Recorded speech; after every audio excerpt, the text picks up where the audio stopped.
sa calculation ng Philippine Medical Association, ay 4,000 doctors na umalis ng bansa bilang nurse. 5,000 doctors ay baka aalis na ng bansa.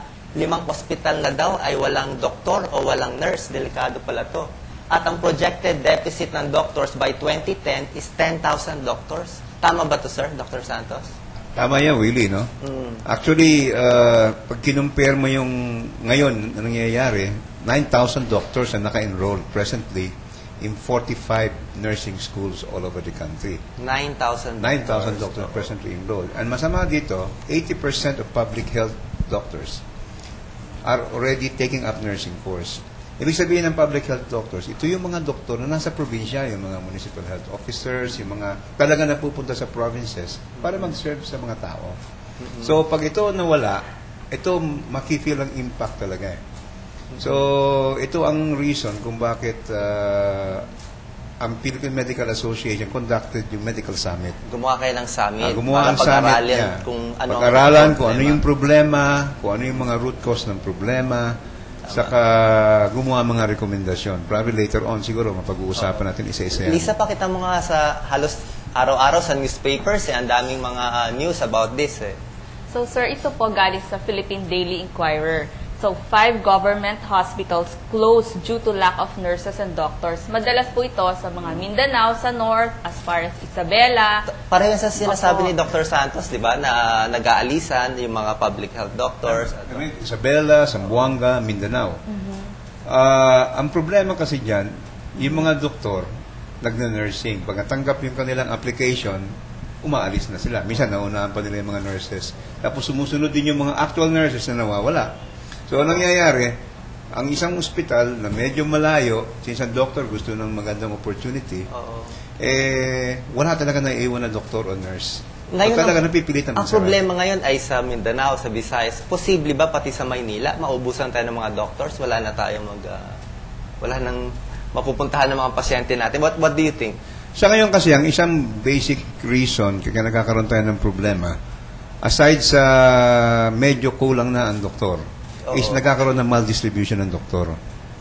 Karamihan ng mga doktor concentrated sa mga Metro Manila, Metro Davao, Metro Cebu, yung mga cities. Malalaking ospital. Malalaking ospital. Kadalasan sa probinsya, sa mga rural areas, dyan talaga kulang ang doktor. Kahit na sabihin pa natin sapat ang numero ng doktor based on the per population level. Ang problema kasi, yung maldistribution. Bakit ba nagkakaroon ng maldistribution, sir? Una-una siguro yung sweldo or sa security ba? Ano kaya mga reasons? Maldistribution na kasi ang katotohanan niyan, karamihan sa mga doktor, ang gusto nila mag-practice sa lungsod, sa urban areas. Bakit? Dahil unang-una, nandun ang mga ospital, nandun ang mga pasilidad na kailangan nila sa practice ng medicine. At nandun din ang mga pasyente na siguro kayang magbayad sa medisina, sa consultation, at karaniwan sa mga big hospitals nakasentro din sa urban area, sa mga lungsod. So karaniwan talaga ang mga doktor mas gusto na magpunta sa mga lungsod kasi nandun nga itong mga bagay na to na nakakatulong sa practice nila. Bukod pa sa fact na katotohanan na mas malakas talaga ang practice sa city. In fact nga, sabi nga nila, even yung rates nga, mas malaki ang masisingil ng doktor sa city kaysa sa probinsya. So, paano kaya gagawin natin para mapilitan or maengganyo yung mga doctors pumunta sa province? Meron bang iniisip dito, sir? Actually, isa yan sa mga topic na diniscuss sa Medical Summit. Actually, 4 issues yun diniscuss sa Medical Summit. By the way, yung Medical Summit, in-spearhead ng Philippine Medical Association yan. Pero we were working with the Association of Philippine Medical Colleges. Kasi nagkakaroon na rin ng impact. Umaalis ang doktor dahil nurses. Ang problema, walang nagiging kapalit kasi walang kumukuha ng medical course. So, isinama namin ang Association of Philippine Medical Colleges.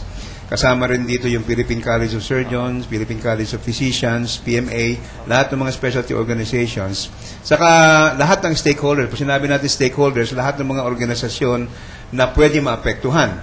Yung mga nursing, yung mga medical students, yung mga patients group na lagi nagrereklamo kapag nagkakaroon ng kaso laban sa doktor. Lahat yan kasama, even the WHO, yung mga organizations ng government na involved dito, like DOH, yung mga sa budget, yung mga organization that will be affected by this problem. So maganda sir, talaga lahat nagsama-sama dito, kasali din si Dr. Montoya, right sir, sa isang Kasi committee doon. Sa specialty organization kami ng mga internists naman, yung Philippine College of Physicians. So ito yung hindi nag-oopera, mga espesyalista rin, kasama rin dito sa proyekto na to ng Philippine Medical Association dahil nasa ilalim din kami ng PMA. So, ang mga estudyante din, di ba, kasama doon, Kiko, sa Medical Summit? Kasama din doon.